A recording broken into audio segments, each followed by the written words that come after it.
नमो नमः। अहं दया जोशी। संस्कृत अध्ययने समेषां स्वागतम्। अद्य आत्मनेपदीया इति अष्टमी कक्षायाः पाठः अस्माभिः पठनीयः अस्ति। अस्तु तर्हि पाठस्य आरंभं कुर्मः। नमस्कार। आता आपण आपल्या पाठाला सुरुवात करूयात। आधी मी त्यातलं एक सुभाषित किंवा श्लोक जो आहे तो म्हणणार आहे, म्हणजे त्याचं व्यवस्थित उच्चारण कसं करायचं ते तुमच्या लक्षात येईल आणि त्यानंतर त्याचा अर्थ आपण बघूयात। बघा, अपूर्वः कोऽपि कोशोऽयं विद्यते तव भारती, व्ययतो वृद्धिमायाति क्षयमायाति संचयात्। या सुभाषिताचा अर्थ आपण बघूयात। तत्पूर्वी आपण याचा अन्वय पाहूयात। अर्थात अन्वय म्हणजे काय ते यापूर्वी मी तुम्हाला सांगितलेलं आहे की सुभाषिताची किंवा श्लोकांची छंदोबद्ध रचना साध्य करण्यासाठी त्यामध्ये शब्द हे मागे पुढे घेतलेले असतात आणि त्याचा अर्थ लागण्यासाठी ते आपल्याला योग्य क्रमाने मांडावे लागतात आणि मग त्यानंतरच त्याचा अर्थ आपल्याला लावता येतो, तर त्यालाच अन्वय असं म्हटलं जातं। तर बघा याचा अन्वय, भारती तव अयं कोशः अपूर्वः कोऽपि कोशः अपूर्वः विद्यते, व्ययतो वृद्धिम आयाति क्षयम आयाति संचयात। अशा प्रकारे त्याचा अन्वय होईल। याचा अर्थ आता आपण पाहूयात। भारती म्हणजे हे सरस्वती देवी, तव अयं कोशः कोऽपि कोशः अपूर्वः विद्यते म्हणजे हे सरस्वती देवी, तव म्हणजे तुझा, कोऽपि अयं कोशः म्हणजे हा एक जो खजिना आहे, कोशः म्हणजे खजिना किंवा कोश, कसा आहे तर अपूर्वः, अपूर्वः म्हणजे काय, न पूर्वः दृष्टः, पूर्वी कधी पाहिला नाही अशा प्रकारचा हा तुझा अलौकिक असा खजिना आहे। त्याला अलौकिक किंवा अपूर्व असं का म्हटलेलं आहे, कारण सुभाषितकार पुढे म्हणतो बघा की व्ययतः वृद्धिमायाति, म्हणजे जेव्हा आपण तो खर्च करतो, आपल्याकडे जर धन असेल ते जर आपण खर्च केलं तर काय होतं, ते संपून जातं।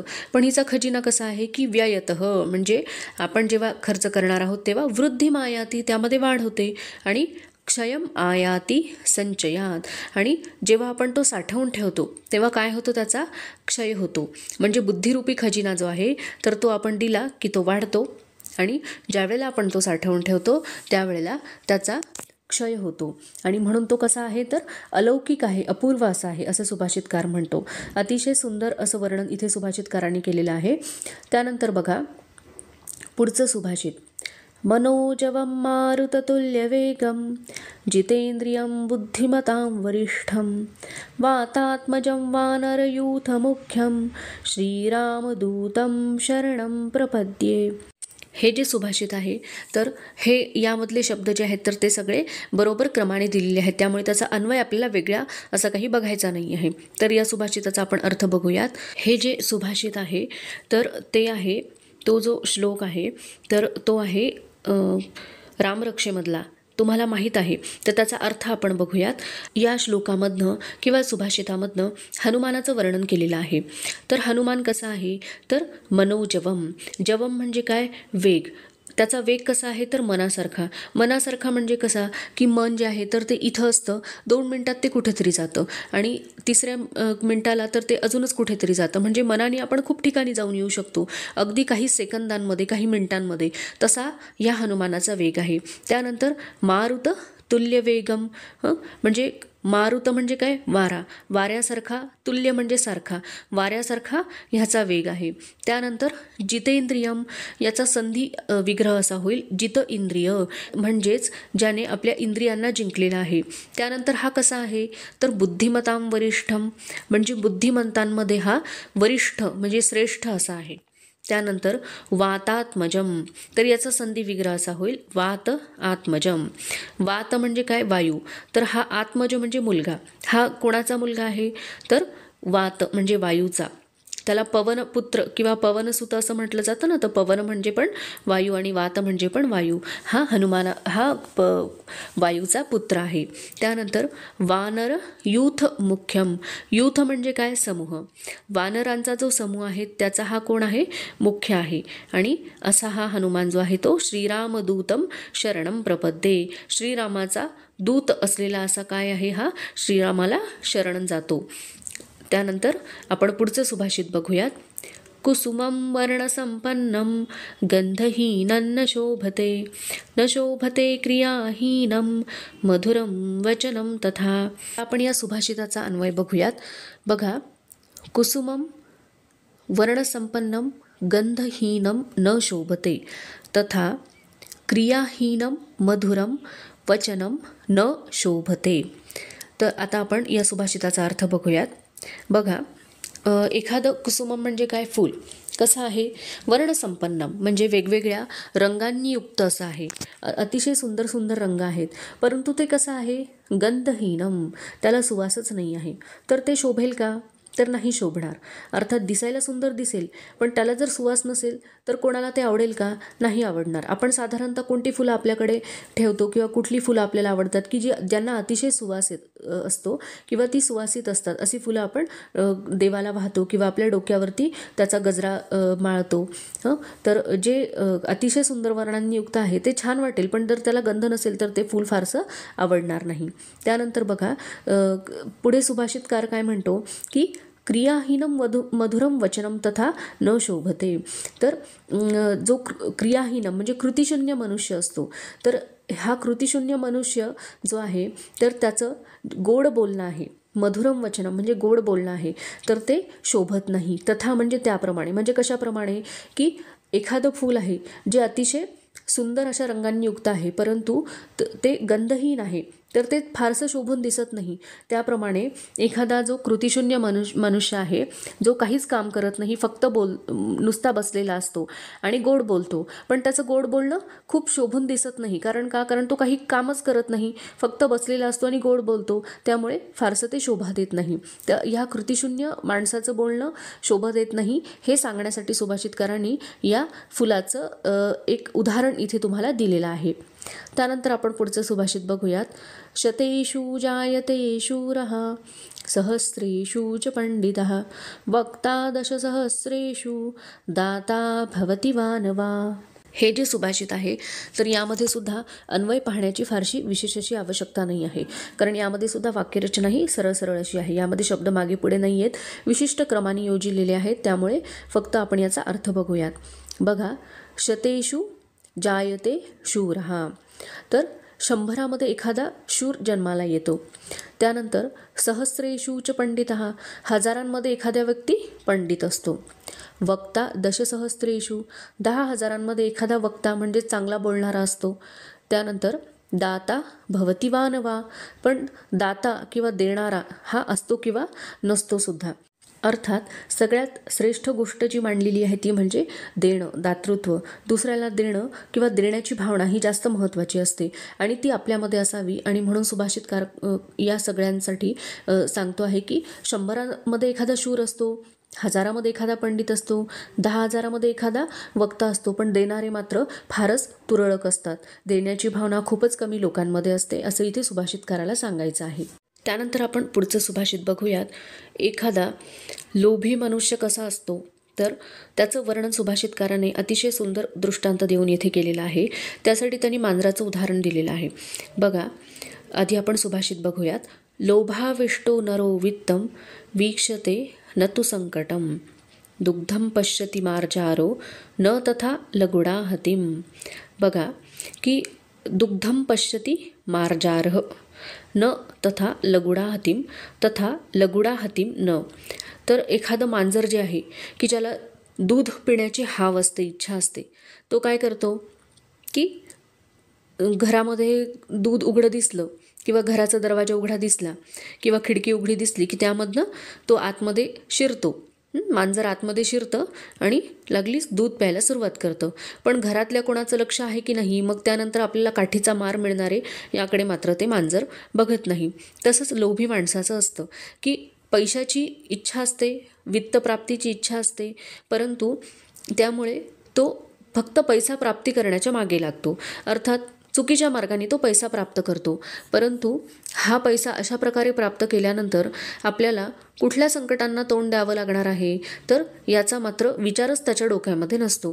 त्यानंतर काय काय आपल्याला त्रास होणार आहे किंवा काय काय सहन करावं लागणार आहे, त्या लोभी मांजरासारखी त्याची स्थिती असते. त्या दुधाची इच्छा करणाऱ्या मांजरासारखी त्याची स्थिती असते की ते मांजर बाकी कुठल्याच गोष्टी डोक्यात ठेवत नाही.